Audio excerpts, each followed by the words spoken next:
Now, road safety experts say road crashes in Ghana and its related deaths have dropped as compared to previous years. They attribute this to the 3-week COVID-19 lockdown and other restrictions on funerals, weddings, parties, and other social activities. With the phased easing of restrictions and life getting back to normal, the country is likely to go back to its old days of rampant road crashes. As part of our Arrive Alive campaign, we bring back stories of how these accidents are robbing families of their loved ones. Maxwell Baba has been speaking to a wife and son of the 3 KBTH urologists who died in an accident in 2005. Send something in papers in remembrance of my husband. Wife of one of the doctors, Dr. Cecilia Benchi, shows me articles she authored about the ghastly accident that claimed her husband's life. In August 2005, Dr. Isaac Benchi was returning from a monthly outreach program in the Bronx-Ahafo region, but he never reached home. He died with his senior, Professor John Quarty, and 34-year-old Dr. Benjamin Osewiafe. Dr. Cecilia Benchi has been narrating to me how she had news of the death of her husband. We went to the mortuary, and there I saw them lying on the stretchers at the mortuary. I went round and looked at all of them. Imagine, I don't want to wish it on anybody. It's quite, I don't know.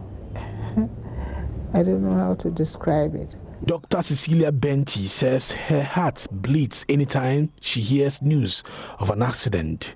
She wonders why some drivers who are to blame for the crashes which are preventable are not prosecuted. And then to the drivers, my heart bleeds all the time. Each time you hear a crash, my heart bleeds. And I think it's the same for many, many others who have lost loved ones. We can manage to curb this. The carnage on our roads, they are man-made, I would call disaster. Okay, we have to, they are preventable. We drive, we speed up so much, we drink and drive, we don't rest when we need to rest. We want quick money at the expense of other people's lives. We don't obey regulations, rules and regulations. There are areas where they say they have speed limits, but we don't adhere to them. I am now at the residence of Ian Quarty. His father, Professor John Quarty, died in the same accident on the Bonsu-Apija section of the Accra-Kumasi highway. We went into the mortuary and, I saw my father, and I identified him. And then I saw the other young doctor also lying there. And then I came back out. He narrates to me what led to the accident. He says it is a shame majority of Ghana's major highways are not divided or dual carriageways. So I think I got the report more from a statement that the driver had given. And he said that they were traveling back to Accra, and he saw an oncoming car which was trying to overtake the traffic on the other side of the road. I think he decided, in his estimation, that the car would not get back onto their side of the road before it got to them. So he pulled over to the side of the road and parked.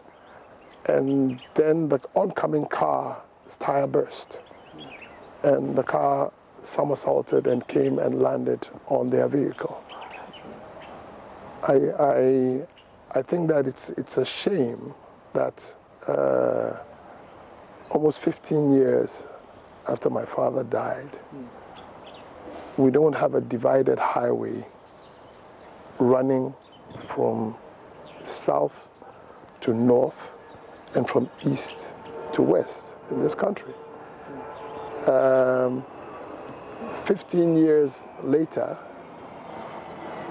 you cannot drive from Accra to Kumasi on a divided highway. You know, every time you hear about head-on collisions, you know that it is as a result of us not having divided highways.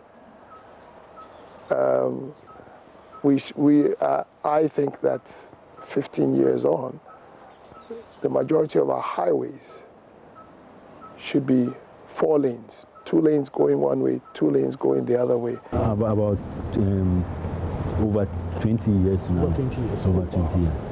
Dr. Bernard Morton has been a urologist at the Kolebu Teaching Hospital for more than 20 years. He was a close friend of 34-year-old deceased urologist Dr. Benjamin Osewiafe. It starts from the design of our routes, and then the training of our drivers, and then the attitude of drivers as a whole.